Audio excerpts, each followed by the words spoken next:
Welcome back to the show. It is June 17, 2026, and if you aren't currently screaming at a television screen, are you even alive right now?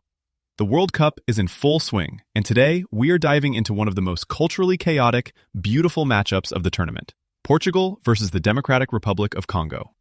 Oh, it is absolute beautiful madness, Alex. On one side, you have the European powerhouse, a team with enough hair gel and tactical legacy to fill a museum. On the other, the Leopards of DR Congo, bringing pure energy, incredible diaspora narratives, and the hopes of millions who love a good giant slaying. It's the ultimate clash of styles. But let's be real, the real battle isn't even on the pitch. The diaspora group chats have been absolutely toxic in the best way possible. If you're from a multicultural household, today is basically a diplomatic crisis at the dinner table. A diplomatic crisis? It's a full-on civil war. My phone has been vibrating off the table since 6 this morning. You've got uncles who haven't kicked a ball since 1994, giving detailed tactical breakdowns, and cousins sending memes that could trigger international incidents.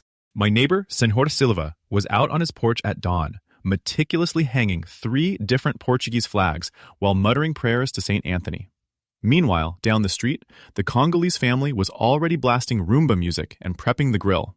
The contrast is spectacular. That is what makes this matchup so special. It's not just 22 players chasing a ball. It's 2 entirely different ways of experiencing joy. You have the Portuguese, who treat football like a tragic, beautiful opera, where every missed pass is a personal betrayal. And then you have the Congolese, who treat a match like a wedding reception that just happens to have a scoreboard. That is incredibly accurate. The Portuguese fado mentality, this beautiful, melancholic longing, colliding with the sheer, unadulterated celebration of the Leopards. But beyond the family drama, we have to look at the actual tactical chess match on the pitch. How do these 2 very different footballing philosophies clash? Well, that's where it gets fascinating. Portugal wants control. They want to pass you into submission, playing with this rigid, elegant structure. But DR Congo? They thrive in the transition. They want to turn your possession into chaos, and they do it with so much speed and fearlessness. It's like trying to play chess against someone who is playing speed checkers.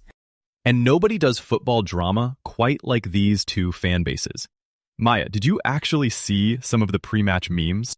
Oh, they were elite. Let's just say Portuguese grandmother superstitions met Congolese dance celebrations, and the internet won.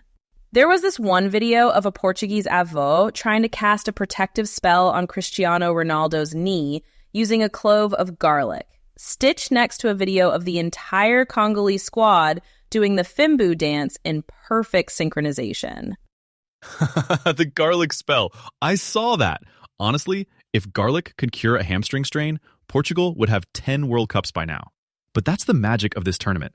It brings these wildly different worlds into the same stadium.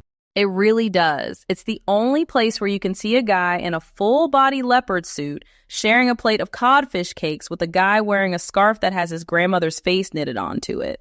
Grab your jerseys, mute your family group chats, and let's get into how this beautiful chaos actually unfolded on the pitch. Man, what a match. Whether you were blasting fado or doing the Fimbu dance in your living room, today proved why the World Cup is the ultimate cultural melting pot and, occasionally, a source of mild family drama. My voice is completely gone from screaming at that final counterattack. Beyond the tactical setups, what we saw today was a masterclass in narrative. You have Portugal carrying the weight of historical expectations, looking incredibly tense every time they lost possession.